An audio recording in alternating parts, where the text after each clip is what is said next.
جو سیاسی جماعتیں ہیں ان کے ہوتے اب ایسے لگتا ہے جیسے مذہبی سیاسی جماعتیں کہیں سکڑ گئی ہیں، ان کا ووٹ بینک کم ہو گیا ہے، ایسا ہوا ہے؟ فاروق بھائی میں یہ سمجھتا ہوں بنیادی طور کے اوپر ہمارے جو چند فیصلہ ساز لوگ ہیں نا، وہ پگڑی کو اور داڑھی کو ایوان صدر اور ایوان وزیر اعظم اور ایوان اقتدار سے دور رکھنا چاہتے ہیں۔ میں اس کی ایک مثال دیتا ہوں۔ جمعیت علماء اسلام نے بلوچستان سے صوبائی اسمبلی کی 11 سے زیادہ سیٹیں جیتی ہیں۔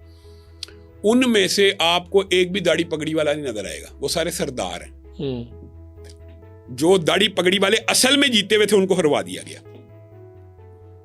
آپ بات سمجھ رہے ہیں؟ آپ کہہ رہے ہیں کہیں پہ طے ہو چکا ہے کہ یہ انہوں نے یہ نہیں انہوں نے یعنی یہ حکمران آتے جاتے ہیں، یہ طے ہو گیا ہر دفعہ، جیسے وہی آپ نے کہا ضیاء الحق کے دور میں پالیسی اور تھی، یہ انہوں نے طے کر لیا کہ پگڑی اور داڑھی والے کو نئی اسمبلی میں آنے دینا۔ یہ ایک بات کا ان کو وہم ہے۔ میں یہ سمجھتا ہوں کہ اس وہم کو دور کرنا چاہیے۔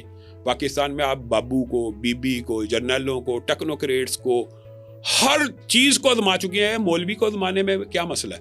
اگر آپ کو داڑھی اور پگڑی سے ڈر لگتا ہے تو آپ اسلام کو لے ہیں کلین شیو ہو کے، مولوی تب بھی آپ کا ساتھ دیں گے۔ یہ سمجھتے ہیں کہ مولوی بھی، آج مولانا فضل الرحمان صاحب کے اوپر جو سب سے بڑا الزام کیا لگتا ہے، اور کیا مولانا فضل الرحمان صدر بننے کے اہل نہیں ہیں؟ ان کو کیوں نہیں صدر بننے دیا جاتا؟ معاہدے کیے جاتے ہیں، معاہدے کر کے وہ مولانا کو صدر نہیں بننے دیا جاتا۔ کون روکتا ہے؟ کون رکاوٹ ڈالتا ہے؟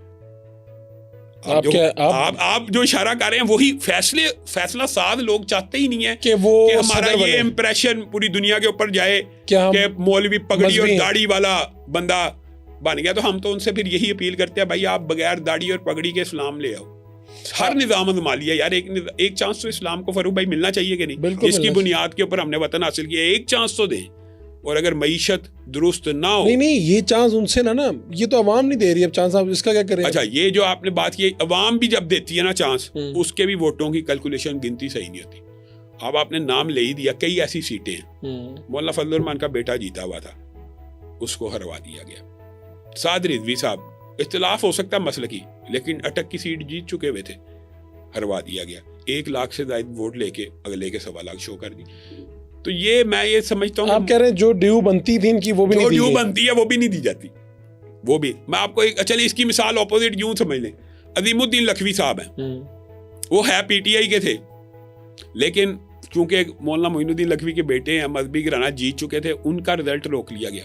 وہ تو ہم نے احتجاج کر کے، اہل حدیث مسلک نے پورے قصور میں ایک قسم کا دھرنا دے کے، یہ جو خاص طور پہ تحریک لبیک نے ناروال والی جو سیٹ نکالی ہے وہ بھی دھرنے سے ہی نکلی ہے۔